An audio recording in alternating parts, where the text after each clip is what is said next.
সোমবার দুপুরে বিধান শিশু উদ্যান মেধা অন্বেষণ রাজ্য কমিটির উদ্যোগে বুনিয়াদী শিক্ষা দপ্তরের যুগ্ম অধিকর্তা হর্ষিতা বিশ্বাসের কাছে দফা দাবিতে 4 জনের এক প্রতিনিধি দল ডেপুটেশন প্রদান করে।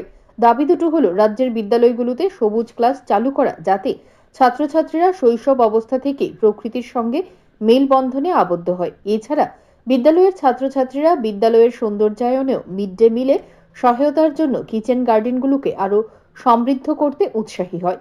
এছাড়াও রাজ্যের বুনিয়াদী শিক্ষা দপ্তরের উদ্যোগে যে সমস্ত বিদ্যালয়গুলোতে কিচেন গার্ডেন গড়ে তোলা হচ্ছে, এর মধ্যে প্রতিটি জেলায় যে বিদ্যালয়টিতে সর্বোত্তম কিচেন গার্ডেন রয়েছে সেগুলোর ভিডিও ফুটেজ নিয়ে রাজ্য তথ্য ও সংস্কৃতি দপ্তরের সহায়ক রাজ্যের প্রতিটি জেলায় এলইডি স্ক্রিনগুলোর মাধ্যমে প্রচার করা, যাতে যেসব বিদ্যালয় কিচেন গার্ডেন নেই তারা যেন অনুপ্রাণিত হয়।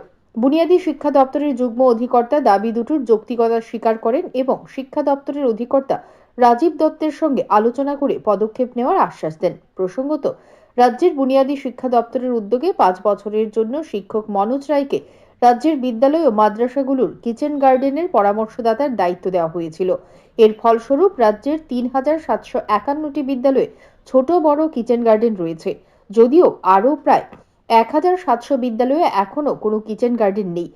ডেপুটেশন প্রদানে সংস্থার রাজ্য কনভেনর মনোজ রায়ের সঙ্গে ছিলেন রাজ্য কমিটির সদস্য পরীক্ষিত দে, যুগ্ম কনভেনর আব্দুল হক ও সিপাহীজলা জেলা কমিটির কনভেনর দেবপ্রসাদ ভট্টাচার্য।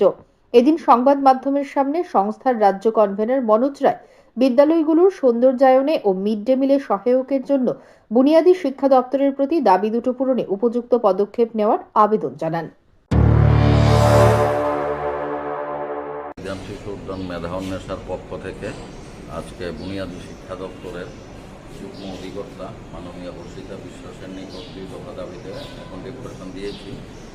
দাবিগুলোর মধ্যে হচ্ছে যে ত্রিপুরার যে স্কুলগুলো আছে প্রত্যেকটা স্কুলে গ্রিন ক্লাস তৈরি করা, যাতে বাচ্চারা প্রকৃতির সঙ্গে অনুপ্রাণিত হতে পারে, প্রকৃতির সঙ্গে তারা সখ্যতা বজায় রাখতে পারে।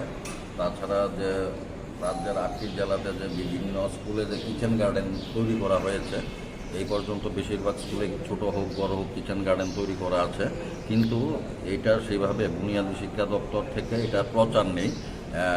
রাজ্যের যে 8টি জেলার মধ্যে যেই সমস্ত স্কুলগুলোতে ভালো কিচেন গার্ডেন তৈরি করা হয়েছে ওইগুলার ভিডিও ফুটেজ নিয়ে একটা ভিডিও তৈরি করে এগুলা তথ্য দপ্তরের মাধ্যমে সারা রাজ্যব্যাপী প্রচারিত হলে যে সমস্ত বিদ্যালয়ে এখনও, যতটুকু সম্ভব আমার জানা আছে 1750টার মতো বিদ্যালয়ে এখনও কোনো কিচেন গার্ডেন নেই, তো সেইগুলো প্রচারিত হলে বাচ্চারাও অনুপ্রাণিত হবে এবং যেই সমস্ত স্কুলে কিচেন গার্ডেন নেই ওই সমস্ত বাচ্চারাও কিচেন গার্ডেন তৈরিতে তারা চেষ্টা করবে।